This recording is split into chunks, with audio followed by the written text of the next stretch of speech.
De la contaminación a la purificación. Bienvenidos al santuario del nuevo pacto, el del cielo. En efecto, como lo veremos en el resto de este trimestre, las profecías de Daniel 8 al 12 proyectan un santuario apocalíptico y celestial cuyo servicio no es repetible. Ese servicio cumple las dos funciones del sacerdocio que se efectuaban sucesivamente en el lugar santo y en el lugar santísimo del templo terrenal. Ahora, de una sola vez y para siempre. Se trata del santuario del nuevo pacto, el celestial, en el que el Mesías prometido efectuaría su ministerio sacerdotal luego de morir en expiación por el pecado de su pueblo. Daniel 9:26, Hebreos 9:11 al 12 y 24 al 26. Así como se contaminaba el santuario terrenal, así también el templo celestial se contamina. Fue para revelar este hecho que Dios ordenó erigir el antiguo templo de Israel. Sí, el santuario del cielo fue levantado por el Señor para resolver el problema de esta creación. Hebreos 8:2, capítulo 9, versículos 25 y 26. Y por involucrarse en nuestro problema humano para salvarnos, ese templo se contamina y requiere finalmente ser purificado.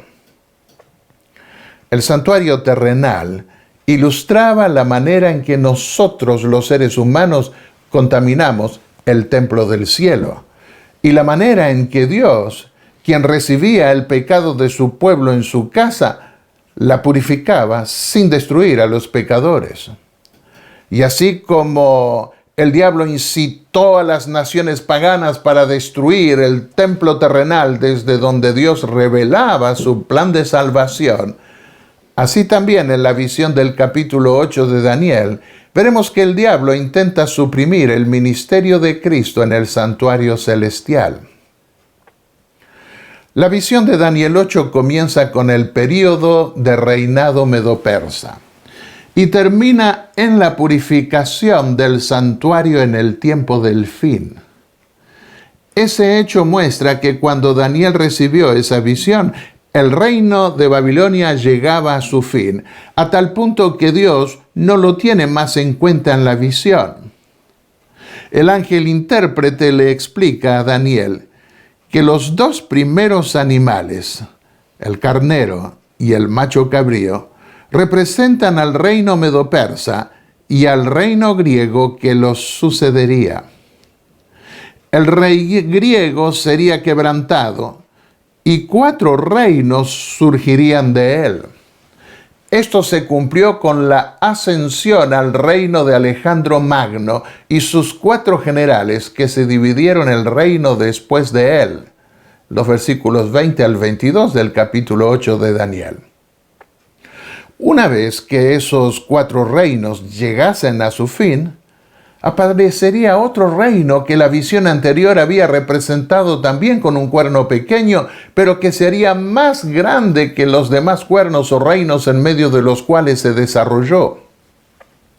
Ese cuerno que se levanta contra el príncipe de los príncipes en su santuario celestial, no podía ser un rey griego como han pretendido muchos, porque aparece después que sucumben los reinos griegos según el versículo 23. Los 4 reinos griegos formados por Casandro, Lisímaco, Seleuco y Ptolomeo se extienden hacia los 4 vientos o puntos cardinales: este, oeste, norte y sur. Versículo 8. De uno de esos vientos o puntos cardinales surge el príncipe terrenal que procura reemplazar al príncipe celestial. La sintaxis del hebreo favorece ese enfoque que los pioneros de la Iglesia Adventista vieron también, como se ve en el gráfico de la siguiente diapositiva. En efecto, El cuerno altanero que busca ocupar el lugar de Dios no proviene de otro cuerno, sino de uno de los puntos cardinales. No debiera extrañarnos eso, porque la Biblia refiere muchas veces el término cuerno para simbolizar un reino sin necesariamente mencionar un animal. Por ejemplo, Jeremías 48, 25, Zacarías 1, versículos 18 al 21. A partir del versículo 9, no hay más representaciones de reinos a través de animales en todo el resto del libro de Daniel. El cuerno o reino que proviene de uno de los puntos cardinales, según el versículo 9, más definidamente del noroeste, ya que se extiende hacia el sur, hacia el este y hacia la tierra, hacia la gloria, la tierra de Israel. Ese reino es el reino de Roma. La historia es clara. El imperio que siguió al de los griegos fue el de Roma y se encontraba al oeste de las antiguas civilizaciones asiáticas y del Medio Oriente. Para poder vencer a los griegos, Roma debió dirigirse justamente hacia el sur, Egipto, donde estaban los Ptolomeos, al este, Siria, donde estaban los Seleucidas, y a Palestina, donde se encontraba el pueblo de Israel, la tierra gloriosa a la cual se refiere Daniel y otros pasajes. 3 veces se le enfatiza a Daniel el autoengrandecimiento de este príncipe romano falsificador. El término hebreo no da lugar a dudas. En los 3 casos se usa gadal, engrandecerse. Permítanme destacar ese autoengrandecimiento en una traducción literal del texto hebreo de Daniel 8, versículos 9 al 11. Y de uno de ellos, de los 4 vientos o puntos cardinales, salió un cuerno de pequeños comienzos. No dice creció, sino salió un cuerno de pequeños comienzos. Y se engrandeció excesivamente hacia el sur, hacia el este y hacia la gloria. Y se engrandeció sobre el ejército del cielo e hizo que parte del ejército y parte de las estrellas cayesen a la tierra y las pisoteó. Y se engrandeció aún hasta igualarse con el príncipe del ejército y quitó de él el continuo servicio sacerdotal y arrojó por tierra el fundamento de su santuario. El hecho de que se engrandeció sobre la hueste del cielo lo revela en su carácter blasfemo. Debe tratarse, por consiguiente, del anticristo que la visión anterior había representado también por un cuerno o reino de pequeños comienzos. En ambas visiones, ese cuerno de pequeños orígenes termina haciéndose gradualmente más grande que los demás cuernos o reinos. Además, ese reino, según se había anticipado, hablaría en forma arrogante y blasfema, al punto de atreverse a cambiar la ley de Dios, interponiéndose entre Dios y su pueblo. Daniel 7, 8, versículos 20 también y 25. Siendo que el cuerno, reino de la profecía, provino, según la visión del capítulo 7, de la cabeza de la bestia que representaba al imperio romano, el anticristo predicho iba a provenir también de Roma. Así lo entendieron los cristianos en los primeros siglos y así lo entendieron los protestantes también durante todo el segundo milenio cristiano. Y el único poder que sucedió por 1260 años a los césares romanos fue el del papado, que se estableció en el mismo lugar en el que habían estado los emperadores paganos. ¿Qué hizo el anticristo romano una vez que, en las palabras del apóstol Pablo en 2 Tesalonicenses 2:4, lograse engrandecerse sobre el pueblo de Dios y sentarse en medio de la iglesia cristiana, haciéndose pasar por Dios? algo equivalente a lo que había hecho el diablo en el cielo. Iba a echar por tierra la comunión que la iglesia cristiana tenía con su príncipe celestial, Cristo Jesús, Hebreos 8:1. En lugar de buscar el perdón directamente del sumo sacerdote del santuario celestial, ese anticristo instó a los creyentes a buscarla en un sacerdocio impostor terrenal.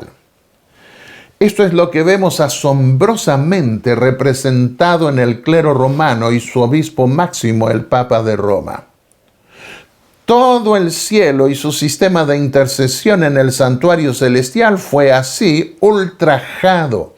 En la visión complementaria de Juan en el Apocalipsis, vemos que el papado romano abrió su boca en blasfemias contra Dios para blasfemar de su nombre, de su tabernáculo y de los que moran en el cielo. Apocalipsis 13:6. En el Apocalipsis, los habitantes del cielo se contrastan con los habitantes de la tierra. Los habitantes del cielo no son solo los ángeles, sino también, en una dimensión espiritual, los que se convierten al Evangelio y tienen sus ojos puestos en la mediación del santuario celestial. Efesios 2, versículos 6 y 18 lo expresan claramente. Son ya ciudadanos de la ciudad celestial y tienen acceso al Padre en su templo mediante la intercesión de su Hijo. Hebreos 7:25, Apocalipsis 3:5. Mientras que los habitantes de la tierra son aquellos que ponen sus ojos en una criatura terrenal que se interpone entre Dios y los hombres. Daniel advirtió que el anticristo romano iba a echar por tierra parte del ejército espiritual del Señor, su iglesia, así como el diablo lo había hecho con parte de los ángeles del cielo a los que logró rebelar contra Dios. Las estrellas pueden representar tanto a ángeles como al pueblo de Dios. En Daniel 8 parecen referirse a los fieles que componen el pueblo de Dios.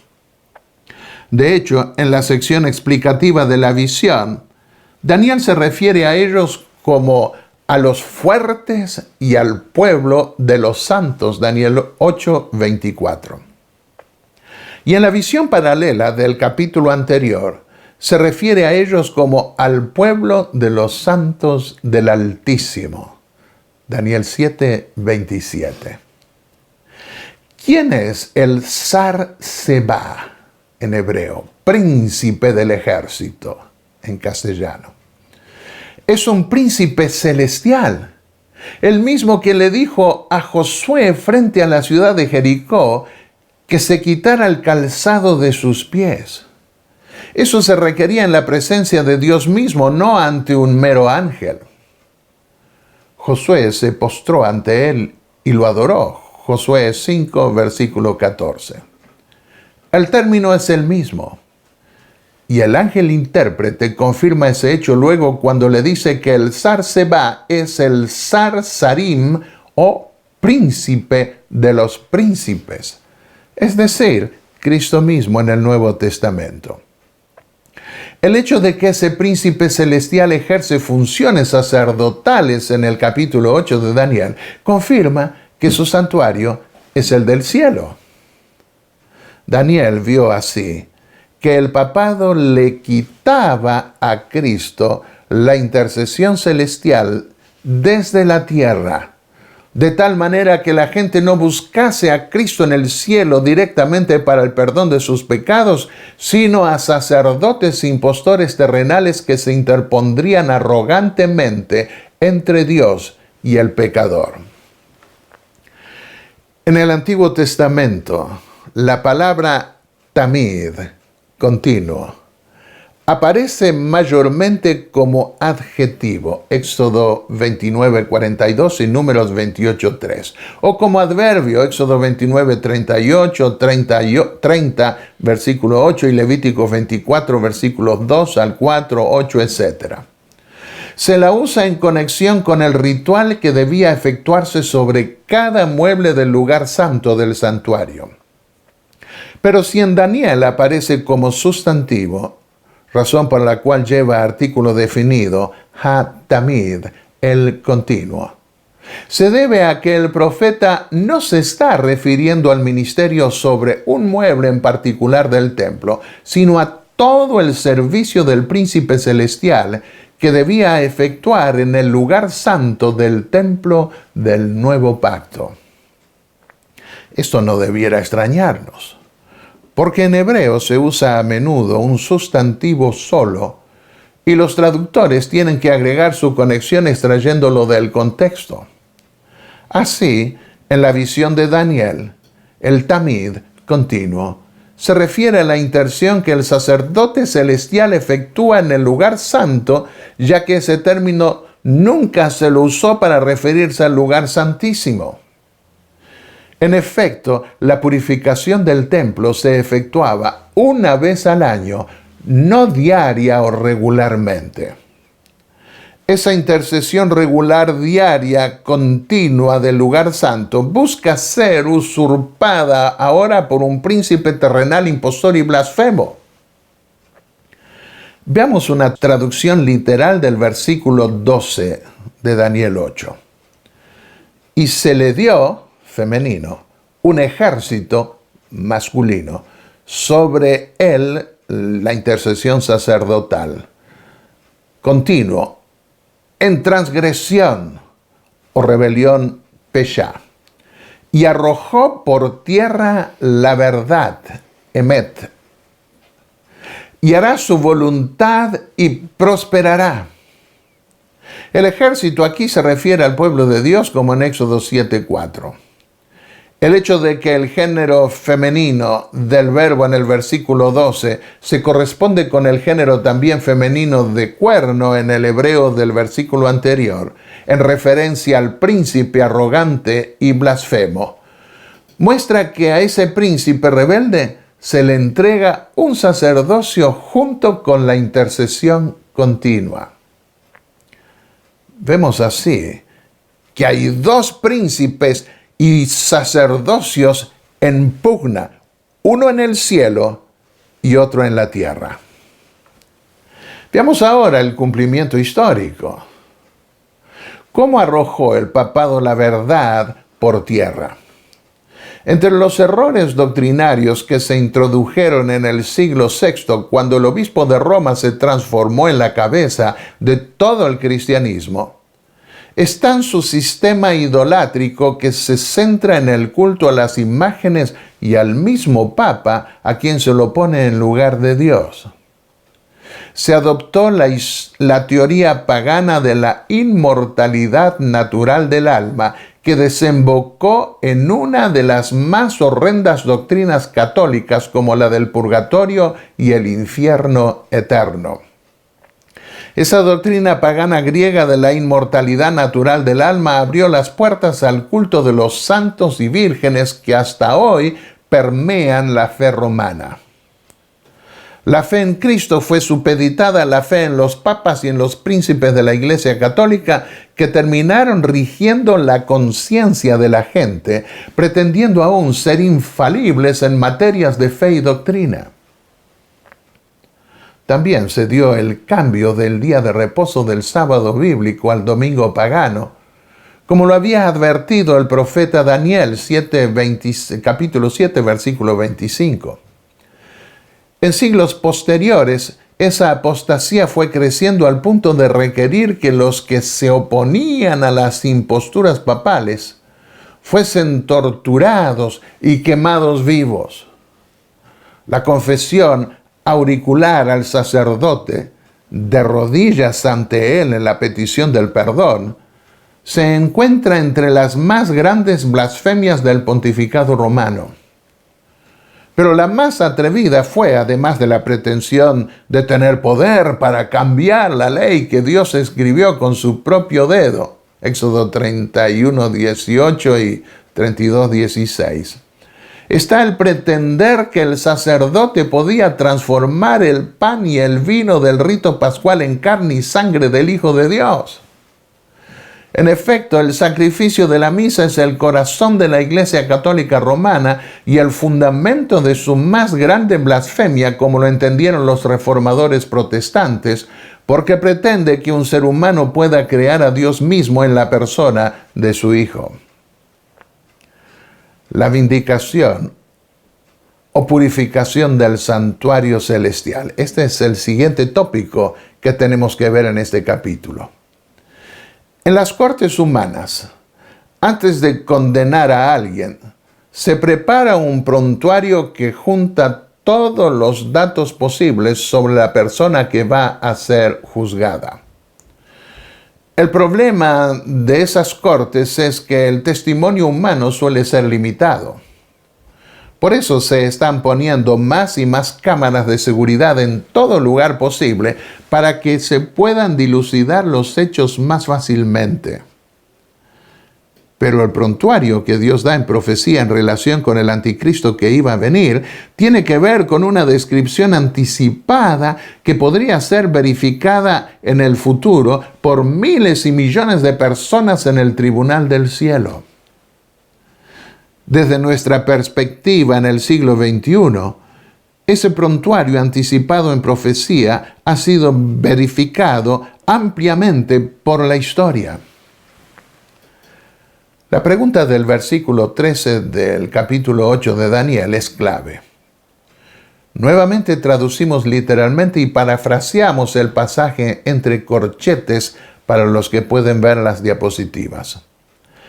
¿Hasta cuándo será la visión, la cual incluye el continuo servicio sacerdotal del príncipe del ejército y la rebelión del impostor, que causa horror a los ángeles que interactúan en la visión y a todos los que captan la soberbia del anticristo, pisoteando el santuario y el ejército? ¿Hasta cuándo? La visión que había comenzado en el período medo-persa, según los versículos 1 y 2, se extiende por 2300 años hasta llegar a la época en la que comienza la purificación del santuario, versículo 14. Eso sucede no en la época macabea, en el siglo II a.C., sino en el tiempo del fin, versículos 17 y 19.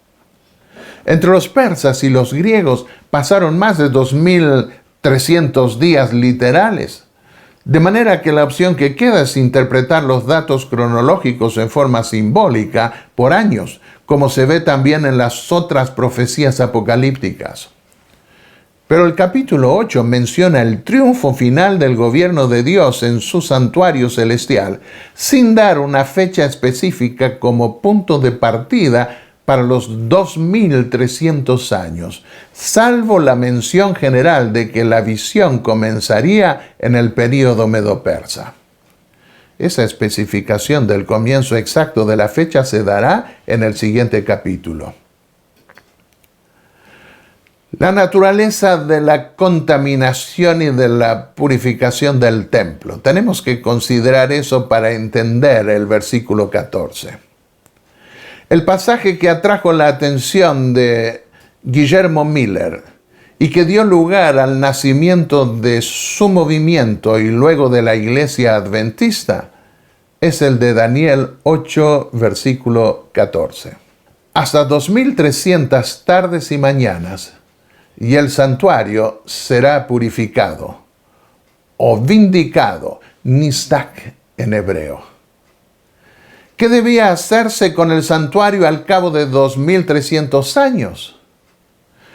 Nizdak encierra una gama de significados conectados con aspectos legales o de juicio, porque involucran la inocencia de alguien que ha sido acusado y al que termina declarándose lo justo, o la culpabilidad de una persona o gobierno que se condenan como injustos. Desde la antigüedad, las versiones griegas, latinas, siríacas y coptas más antiguas rindieron este pasaje por el santuario será purificado. La razón es que consideraron, como aún hoy lo hacen muchos, que es más apropiado hablar de purificación para referirse a un edificio. Pero no debe dejarse pasar por alto todo el trasfondo implicado en la purificación del templo que se efectuaba antiguamente en el día de la expiación, en el mes en que se cerraba el año litúrgico. Al indicar ahora el ángel que al concluir la historia del templo apocalíptico en el tiempo del fin, ese santuario iba a ser justificado o vindicado o purificado.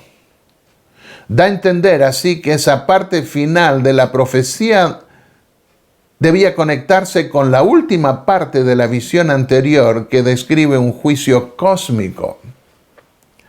Hay una corte final en el universo ante la cual todos tendremos que rendir cuentas, y en donde Dios mismo y su pueblo serán vindicados. Daniel 7, versículos 9 y 10. El apóstol Pablo entendió que el santuario celestial debía ser también purificado al final por la sangre del sacrificio de Cristo. Lo dijo claramente en la epístola a los Hebreos, el capítulo 9 y el versículo 23. Esto implicaba al mismo tiempo que el pueblo debía ser declarado limpio de todos sus pecados. Levítico 16:30. Como podrá verse, es importante considerar este aspecto porque en el estudio de la profecía de Daniel 8, algunos miran la condenación del anticristo y se olvidan de preguntarse quién o quiénes se benefician de la purificación final del templo divino. En mi tesis doctoral, El día de la expiación, y en mi primer seminario del santuario, Las promesas gloriosas del santuario, aquí pueden ver el primer seminario del santuario, muestro que la solución divina para resolver la contaminación legal del templo mediante el sacrificio era el ritual especial del día de la expiación. Mientras que la única solución para resolver la contaminación ilegal del templo por parte del impenitente era la pena de muerte. Así, en la visión de Daniel 8, vemos que, como en la antigüedad, los únicos que se benefician de la purificación del santuario son el pueblo de los santos que son perseguidos por un tiempo por el anticristo romano. Daniel 8:24 y volviendo puede verse el capítulo 7 y el versículo 25. Ese pueblo es el mismo que la visión del capítulo 7 identifica como los santos del Altísimo que reciben el veredicto favorable de la corte celestial. Daniel 7:22. En cuanto al anticristo medieval representado por el cuerno que se autoengrandece, se nos dice que es destruido, pero no por mano humana. Daniel 7:26, el capítulo 8 y 25. No se beneficia ese cuerno, ese poder de esa purificación final del templo. Tendríamos mucho más para decir, pero concluyamos aquí que, como dijo Salomón al concluir su libro Eclesiastés, el juicio final de Dios involucra toda obra, sea buena o mala. Jesús destacó también ese hecho de que por tus palabras serás justificado y por tus palabras serás condenado. Mateo 12:37. Por lo cual hacemos bien en confesar nuestros pecados antes que nuestro legajo celestial sea analizado por el tribunal celestial. Contamos con un abogado infalible en esa corte del cielo, porque pagó por nuestras faltas. Y su pago vindica a Dios ante el universo por haber asumido la responsabilidad de perdonarnos. Meditemos en las palabras del apóstol Pablo en su epístola a los Romanos, el capítulo 8, los versículos 31 al 34. Si Dios está por nosotros, ¿quién estará contra nosotros? el que no eximió ni a su propio Hijo, sino que lo entregó por todos nosotros, ¿cómo no nos concederá también con Él todas las cosas? ¿Quién acusará a los escogidos de Dios? Dios es el que justifica. ¿Quién es el que condenará? Cristo Jesús es el que murió, sí, más aún el que resucitó, el que además está a la diestra de Dios, el que también intercede por nosotros. Confesemos nuestros pecados a Dios y confiemos en Él, porque Dios no falla. Su Hijo Jesucristo es el mismo ayer, hoy y por los siglos. Que así sea. Amén.